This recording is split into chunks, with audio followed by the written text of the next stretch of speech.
Jouer comme une fille. Un balado sportif avec Guylaine Demers et Marc Durand.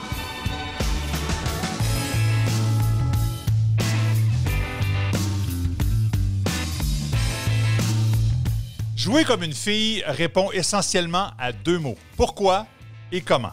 Pour alimenter tout ça et faire 35 minutes à chaque semaine, il y a bien sûr des questions, mais qui commencent souvent par ces mots-là. Pourquoi les femmes sont encore regardées de haut dans des postes clés? Pourquoi elles sont sous-payées, sous-financées, sous-représentées dans la production des chaînes sportives, dans la couverture médiatique, par exemple? Et bien sûr, comment on améliore la situation? Comment, si son prix est meilleur pour changer positivement les choses pour tout le monde, femmes et hommes? Aujourd'hui, on ajoute une couche, Guylaine. Être femme dans un sport, c'est une chose, mais être noire dans un sport traditionnellement blanc ou asiatique, c'en est une autre question. L'ex-gymnaste Brittany Abid a des réponses, parce que jouer comme une fille, c'est jouer avec tout le monde.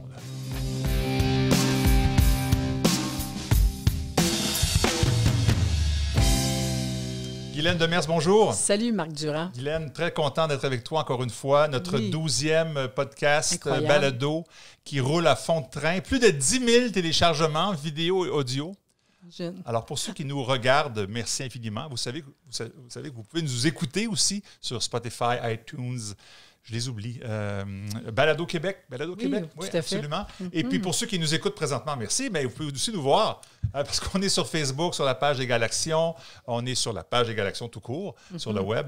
Et bien sûr, Vimeo, YouTube et tout ça. Alors, merci infiniment d'être là. Une invitée vraiment intéressante. Puis j'ai le goût qu'on la présente tout de suite. Absolument. Brittany Abid, bonjour. Bonjour, merci. Merci d'être là avec nous. Vous êtes à Toronto présentement. Je vais vous présenter un peu.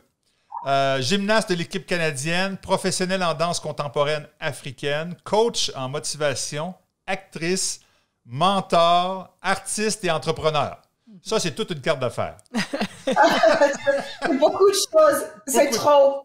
Non, c'est pas trop parce qu'entre autres, ça vous a permis de fonder Girl Powered, un programme de danse et de gymnastique qui a pour objectif de bâtir l'estime des jeunes femmes noires. Donc, ce que vous voulez, c'est bâtir l'estime de soi par la fierté de votre héritage culturel. C'est un peu ça? Oui, bien sûr. C'est très différent parce que la gymnastique, c'est naturellement un sport qui est très blanc. Ouais. Et les expériences que j'avais étaient très difficile. Alors, d'avoir un programme où on peut faire la confiance avec les filles qui sont noires, on commence très petite. Alors, quand on s'âge un peu, on se grandit avec un peu plus de courage. C'est bon. Guylaine, tu tenais à l'avoir comme invitée, entre autres parce que justement, c'est une athlète qui est passée par cette réalité difficile d'être différente des autres. Oui, absolument, parce qu'en fait... je vais aussi dire merci à Brittany d'avoir accepté parce qu'elle a vraiment...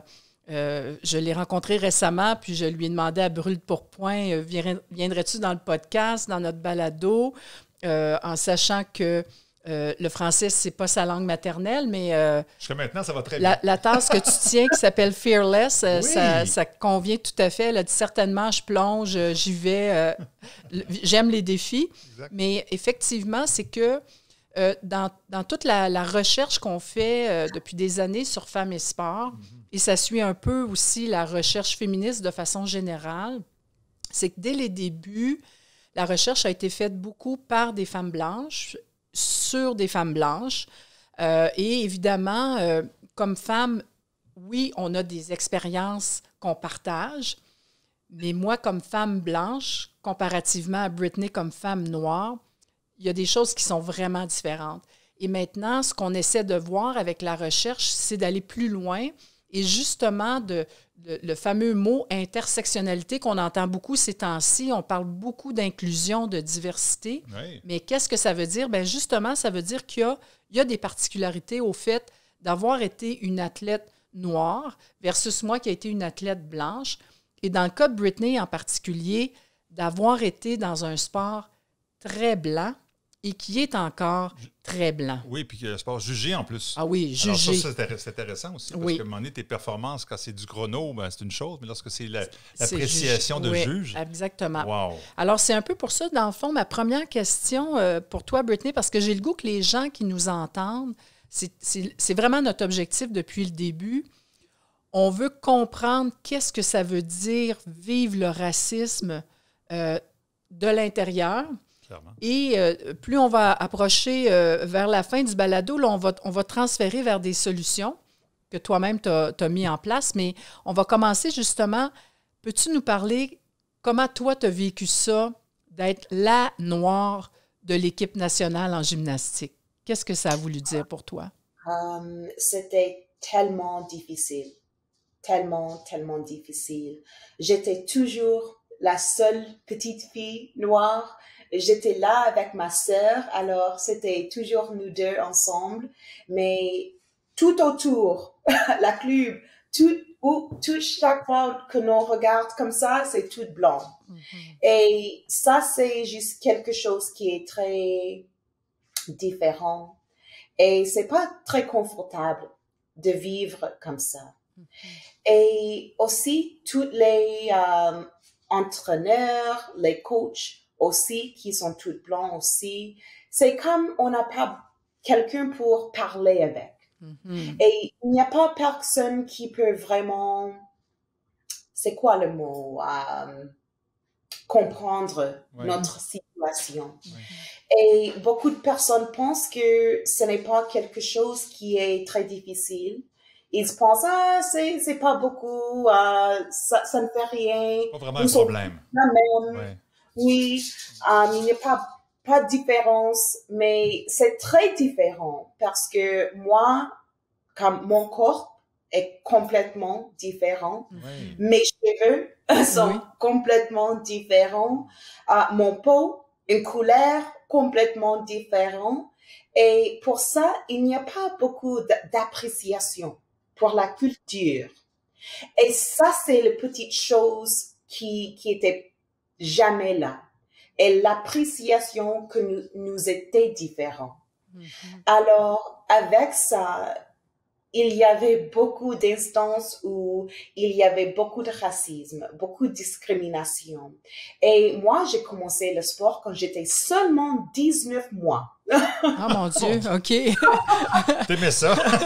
J'étais tout petit, 19 mois. Quand j'ai commencé à marcher, ma mère était comme gymnastique, gymnastique pour toutes mes filles. Okay. Et tu sais, c'est drôle parce que elle était jamais gymnaste, mais elle adore le sport. Okay. Et gymnastique, c'est un sport qui est ça coûte, c'est très cher. Mm-hmm. Alors ça aussi est une autre facture que pas beaucoup de personnes qui est noire peuvent être dans ce sport parce que ça coûte trop d'argent. Oh.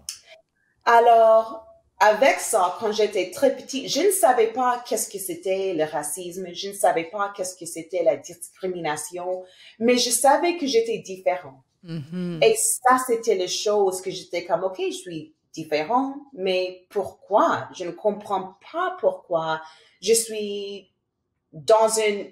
Why I was treated differently. I didn't understand why. Mm-hmm. Donc, tu étais traité différemment. C'est ça qui je trouve... Est-ce qu'on te faisait sentir différente ou toi-même, visiblement, tu disais « je suis différente » ? Non, traité totalement différent. On te traitait donc de façon discriminatoire. Oui. OK. Ah, ouais. Absolument, oui. Absolument. Les personnes ne veulent pas entendre ça, mais bien sûr, j'étais complètement traitée différemment. J'aimerais ça comprendre de quelle façon, justement. Est-ce que tu as des exemples à nous donner? Bien sûr, absolument, oui. Il y a trop d'exemples, mais je peux te parler de quelques exemples ici. Il y avait une fois que j'étais peut-être 11 ans et...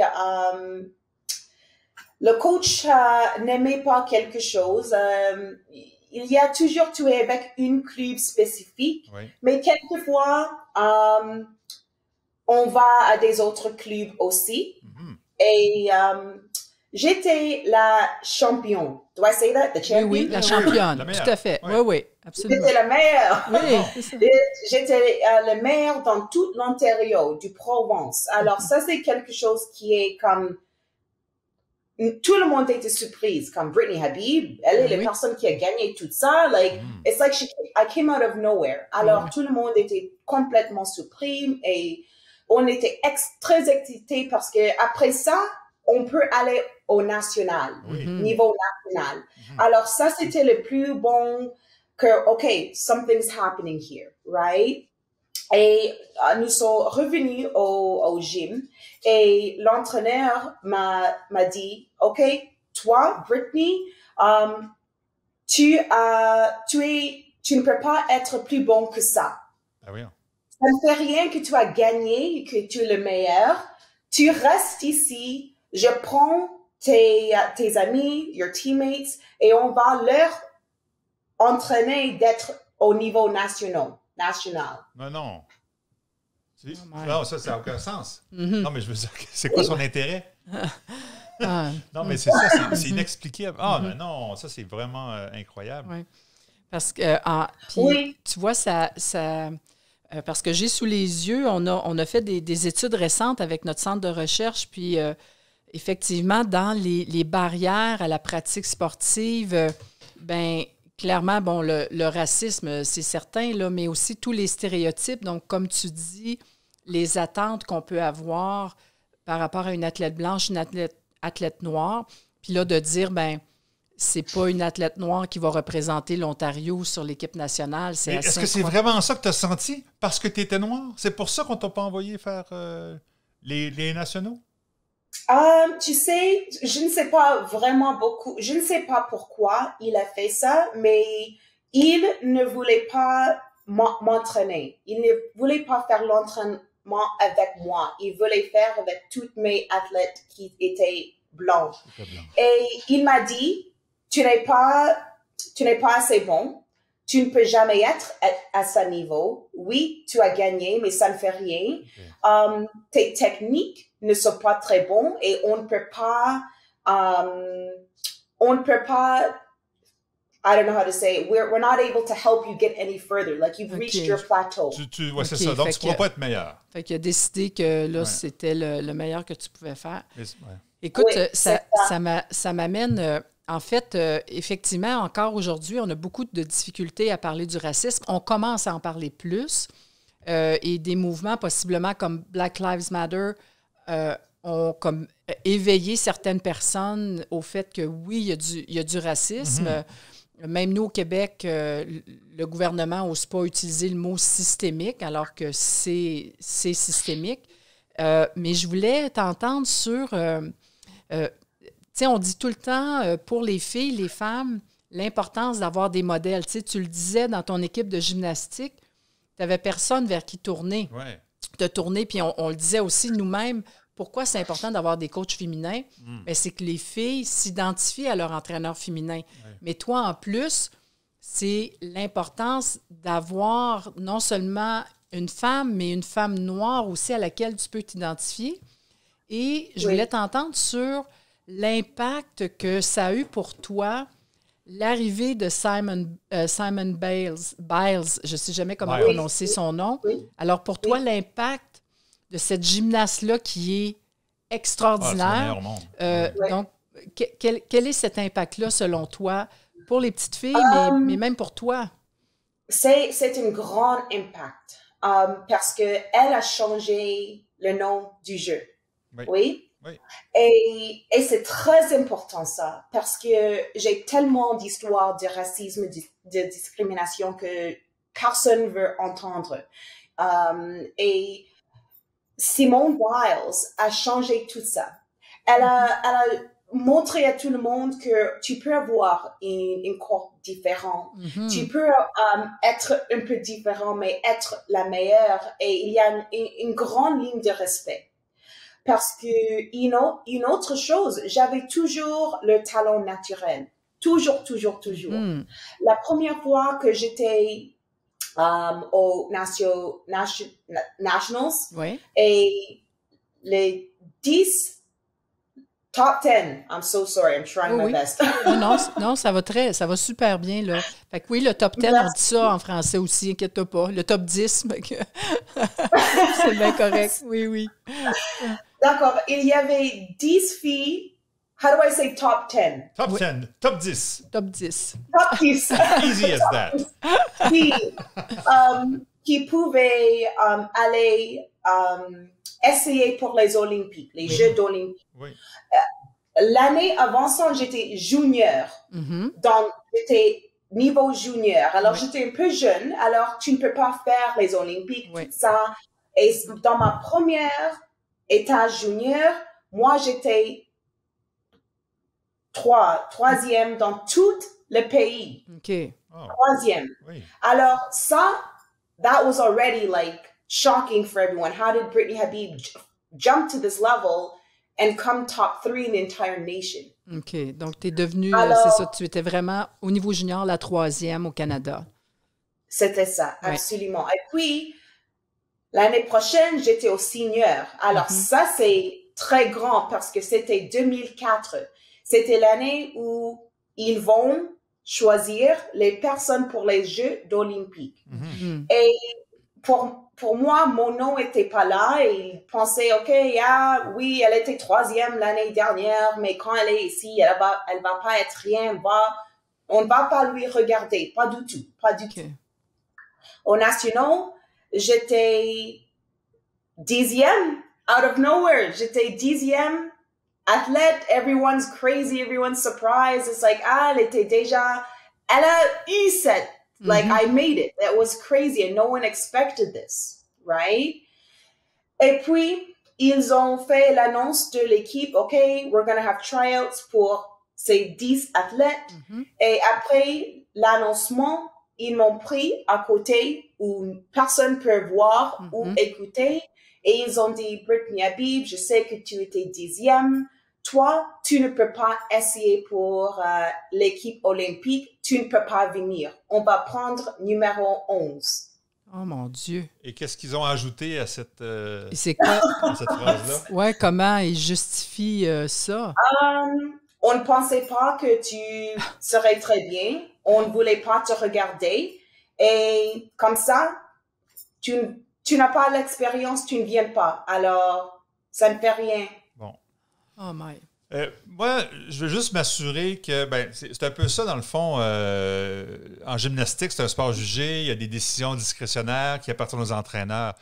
Comment es-tu certaine que c'est ta couleur de peau qui a fait que tu n'es pas sur l'équipe nationale, que tu n'es pas sur l'équipe olympique? Oui, c'est une bonne question, la marque. Et c'est difficile.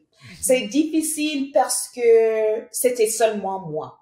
Si ils ont pris quelqu'un qui était blanc, quelqu'un qui était d'une autre race, peut-être je peux penser, OK, d'accord, il fait à elle, il faut à elle aussi, c'est pas seulement moi, mais quand c'est constant, la personne qui est différente, ça c'est quand il y a des questions. OK, on doit penser maintenant, c'est seulement moi, c'est toujours moi, c'est jamais quelqu'un comme ça, c'est jamais quelqu'un qui a des cheveux longs ou tout ça. Okay.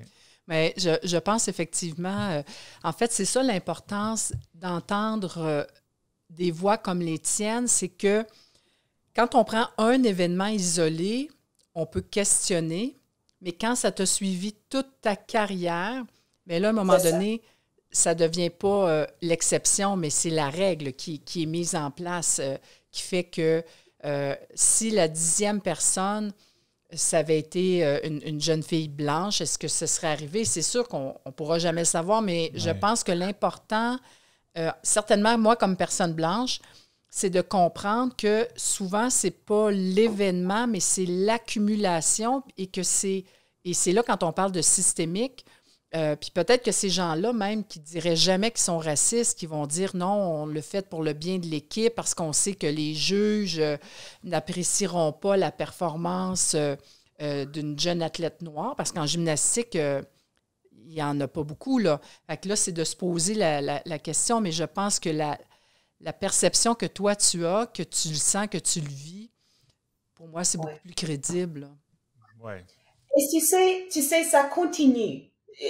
ça continue à chaque niveau. Oui, j'étais au niveau la meilleure, Canadian, National, Senior, High. Moi, j'étais le niveau le meilleur. Oui.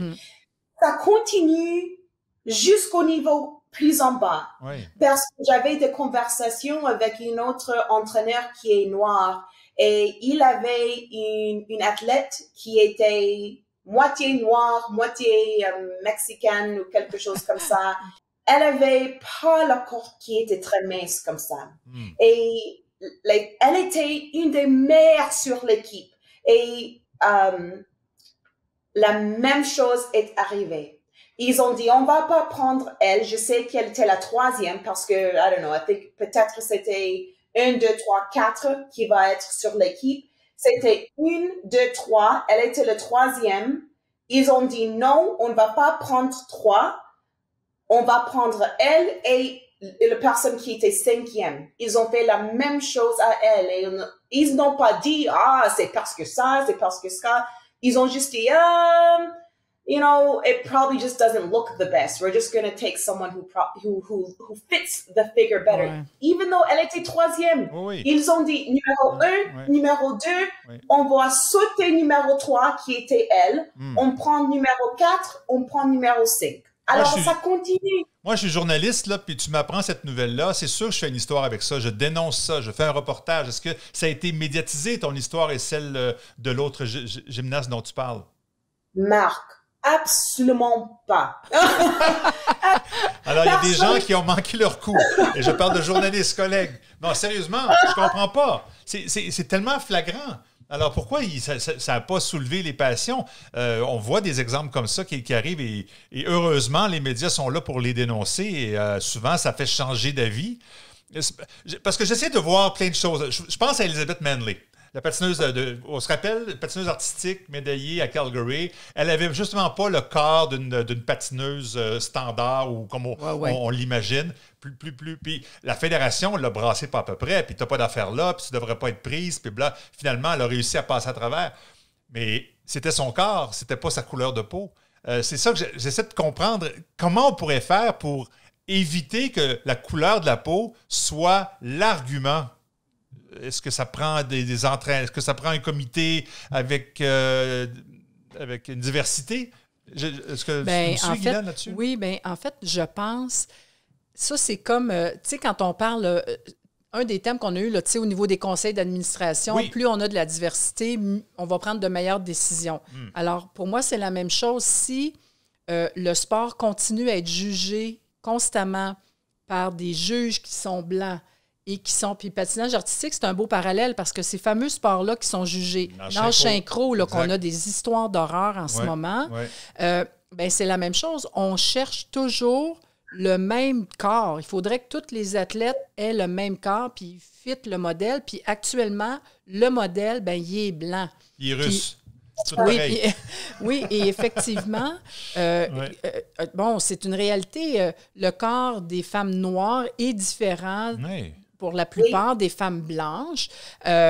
Mais quand tu regardes, pour moi, encore Simone Biles, écoute, quand tu la regardes, c'est incroyable ce qu'elle a réussi à faire, mais c'est sûr qu'elle n'a pas le corps auquel on est habitué, mais je me dis, plus les juges vont être exposés, plus on va avoir une diversité de juges, plus on va avoir d'entraîneurs qui vont être noirs et qui vont amener justement un regard différent pour dire qu'est-ce que ça veut dire une excellente performance en gymnastique.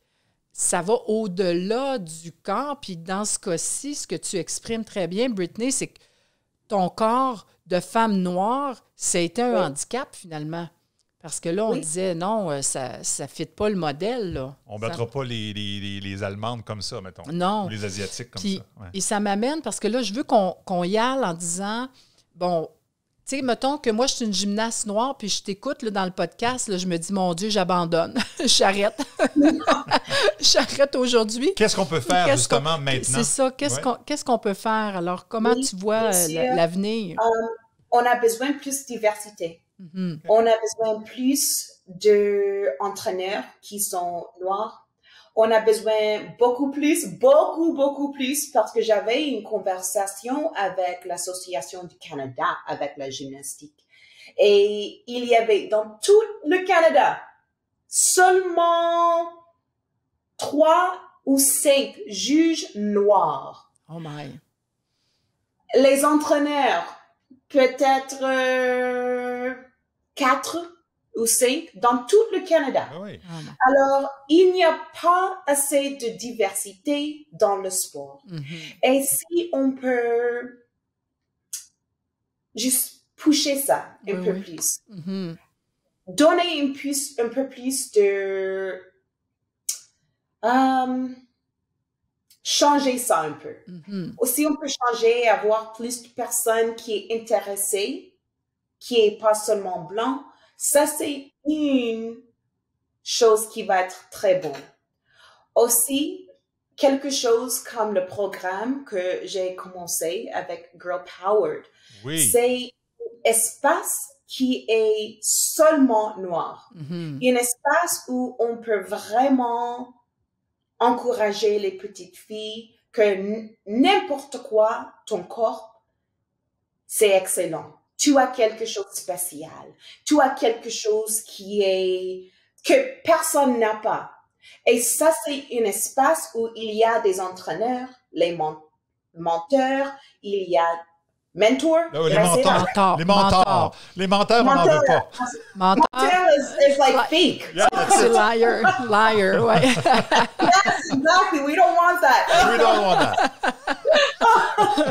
C'est bon. Mais c'est un espace où nous sommes toutes ensemble pour encourager les petites filles. Et nous avons les esthétiques, oui. esthétique qui est complètement différent, mais c'est encouragé. Et ça, c'est quelque chose qui est nécessaire pour être dans un espace où il y a des petites filles avec le peau qui est très similaire, où il y a des cheveux qui est très similaire, où il y a quelqu'un tu peux regarder et « Oh, regarde mon coach, elle a fait ça! Oh, regarde cette juge, elle a fait ça! » C'est très différent parce que maintenant, les petites filles sont excitées de voir toutes les personnes qui est quand même comme eux.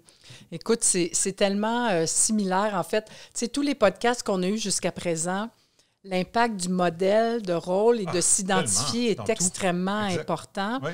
Et je me dis, c'est la même chose. La petite fille noire, elle a le goût de s'identifier dans son entraîneur avec les amis. Et ça ne veut pas dire qu'on ne veut plus qu'il y ait rien de mixte, pas du tout, mais qu'on a besoin de cet espace-là. Puis c'est exactement, je regardais dans toute la recherche qu'on a faite et dans les solutions, les recommandations, c'était exactement ça. C'est que, oui, on a besoin d'avoir cet espace de filles noires ensemble parce qu'on partage une expérience, comme on le disait aussi pour les femmes en général, qu'à un moment donné, on a besoin de faire des formations juste pour les femmes parce qu'on partage une expérience.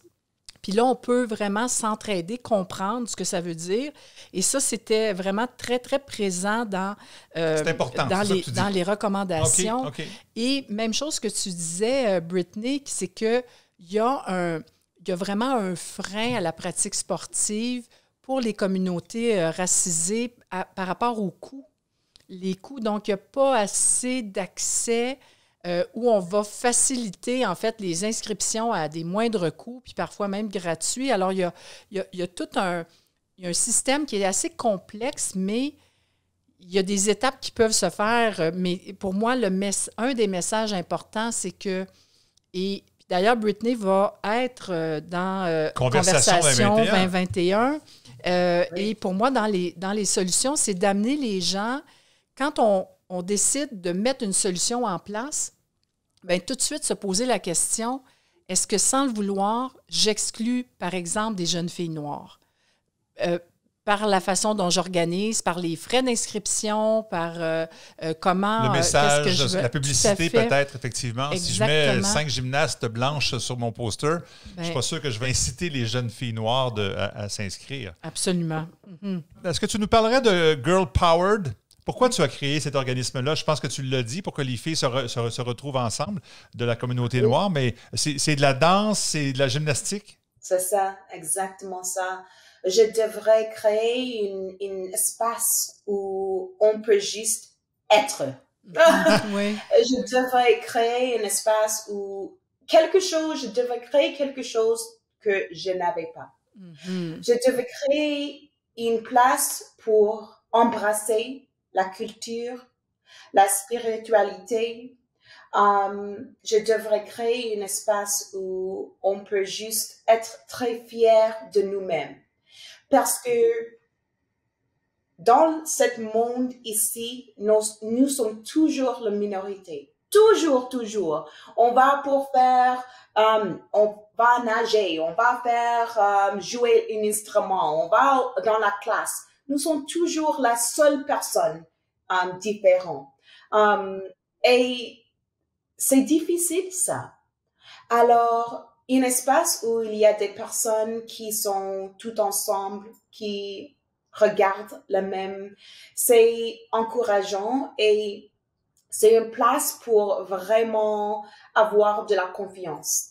Et je crois que quand nous sommes toujours les seules personnes dans chaque environnement, c'est comme nous n'avons pas vraiment de confiance parce que nous sommes toujours différents. Alors, si on peut avoir un espace où on peut voir que nous sommes très excellents, extraordinaires, quand nous sommes dans les places comme ça, on peut être comme, oui, je suis différent, mais je suis magnifique. C'est un peu différent comme ça, parce que s'il n'y a pas une place comme ça pour réaliser notre talent, ça, c'est quelque chose que je devrais créer. Girl Power, c'est Toronto. Oui. C'est à Toronto, hein, c'est ça? C'est Je suis convaincu qu'il y a plein d'organisations et d'organismes actuellement qui nous écoutent. Puis oui, c'est vrai, moi aussi, j'ai quelques athlètes de couleurs qui sont différents. Qu'est-ce qu'ils devraient faire pour faciliter leur inclusion, si on veut? Je dirais que tous les coachs devraient avoir de l'éducation. Oui. Parler avec quelqu'un noir, viens me voir, je peux te conseiller. Oui, c'est ça, tout à fait. Oh. Ton français est excellent. Ton français est très bon. C'est vrai. Mais vraiment, c'est l'éducation. Okay. Et je pense que c'est très important ça pour avoir quelqu'un pour demander les questions. Ah, j'ai une petite fille noire, je ne sais pas vraiment comment faire leurs cheveux pour la compétition. Oui. Je veux vraiment que tous les coachs-là, dans un sens, humble themselves. How do you say that? Oui, humble. Être humble. L'humilité. Oui. Avoir de l'humilité. Oui. Oui. Un peu d'humilité parce que tout le monde pense, ah oui, je peux le faire, c'est pas différent, viens ici, je peux faire tes cheveux, mais il ne peut pas. Oui. Et c'est embarrassant quand ils essayaient de faire mes cheveux et ce n'est pas comme mon ami. Ce n'est pas la même chose. Alors, avoir une place, comme viens me voir, demande les questions. Je veux vraiment avoir un curriculum pour tous les coachs, pour comprendre que oui, c'est différent, tu peux le faire, mais tu dois avoir de l'éducation. Le message est passé. Oui. Puis en fait, puis, tu sais, dans le fond, quand on regarde les groupes qui sont discriminés, bien, c'est un des premiers messages qu'on fait. C'est, entre autres, j'ai travaillé beaucoup sur les communautés LGBTQ+, mais des coachs qui ne savent pas quoi faire quand ils ont un athlète lesbienne ou gay dans l'équipe. Bien, la première chose qu'on dit, bien, parle à cet athlète-là, va te demander même c'est quoi tes besoins, comment tu veux que j'interagisse. Me rends confiance. Et c'est ça, alors de ne pas hésiter. Puis je pense que c'est un peu ça, des fois, quand on est dans le groupe majoritaire, parfois on a peur et on n'ose pas demander, mais au contraire, il faut le faire. C'est vous, en fait, tu sais, c'est les groupes minoritaires qui ont l'expertise de leur expérience. Absolument. Oui. Et je me rappelle... Tu sais, je parlais avec toi, Brittany, je partageais, j'ai eu le bonheur d'aller dans plusieurs pays d'Afrique pour donner des formations à des coachs, des femmes noires, mais c'est sûr que j'étais la seule blanche. Puis effectivement, tant que tu ne l'as pas vécu, là, quand tu ne sais pas c'est quoi, tu sais, j'étais facile à repérer dans la foule, j'étais la blanche avec 50 femmes noires, bien là, tu comprends qu'est-ce que ça veut dire sens que tu n'appartiens pas, you don't belong, you don't fit, mais quand tu ne l'as pas vécu, c'est plus difficile à saisir, effectivement, mais... puis moi, ça durait 2 semaines, là, on s'entend. Ça n'a pas duré 50 ans, là. Mais je dis pas que tu as 50 ans, Brittany, là, c'est pas ça que je dis. Elle a à peine 21. Oui. Oh. Bon, ben, écoutez, moi j'ai trouvé ça super, super intéressant, instructif également. On invite les gens à aller voir votre page Facebook, Girl Powered. Vous avez des vidéos également. On vous voit danser à l'occasion. On te voit danser. On te voit en gymnastique également. Et tu veux vraiment pousser cet organisme-là que tu as lancé, là. Oui, bien sûr. On a Facebook, l'Instagram, on a le YouTube, tout ça. Alors, tout le monde, s'il y a plus de questions ou quelque chose comme ça, ils peuvent vraiment me contacter et on peut se parler et moi, j'ai une dernière question pour moi, pour ma part. J'en aurais plusieurs, mais pour le podcast. Ton français, tu l'as appris où si tu es ontarienne? Juste l'immersion au français quand j'étais tout petit. Voilà! C'est la solution Canada bilingue. Ah oui? C'est vrai, tout le monde devrait être en immersion. Oui, autant les Québécois. Mais ça, c'est un autre sujet, je le sais. Politique. Mais non, mais vraiment, ton français, il est impeccable. Oui, absolument. Vraiment. Bravo, on souhaite des Girl Powered à Montréal, à Québec, partout. Oui. J'espère que ça va vraiment prendre de l'ampleur. Puis bravo pour ce que tu fais. C'est fantastique. Oui, merci encore, Brittany. Merci. Et tu sais, parce que le COVID maintenant, c'était une opportunité de travailler avec les filles qui n'est pas seulement dans Toronto. Parce que maintenant, c'est en ligne. Alors, j'ai déjà une personne qui est du Québec. Ah, c'est bien. OK. Alors, peut-être qu'il y en aura plus. Oui, absolument. On va mettre l'adresse de Girl Powered à l'écran pour ceux qui regardent le podcast. Excellent. Oui. Alors, merci infiniment. Oui, Brittany. merci. Très agréable. Super. Ben, Guylaine, il nous reste quelques secondes pour dire merci aux gens d'être là, mais aussi de participer à Conversation 2021. Absolument. Qui s'en vient à grands pas en Et là, juin. le programme est complet. C'est Toute fantastique. l'information est sur le site. Conversation2021.ca. Merci beaucoup, Guylaine, encore une fois. Un beau podcast. J'espère que vous avez apprécié. Et bien sûr, il y en aura d'autres, alors soyez à l'affût. Merci infiniment. Plaisir.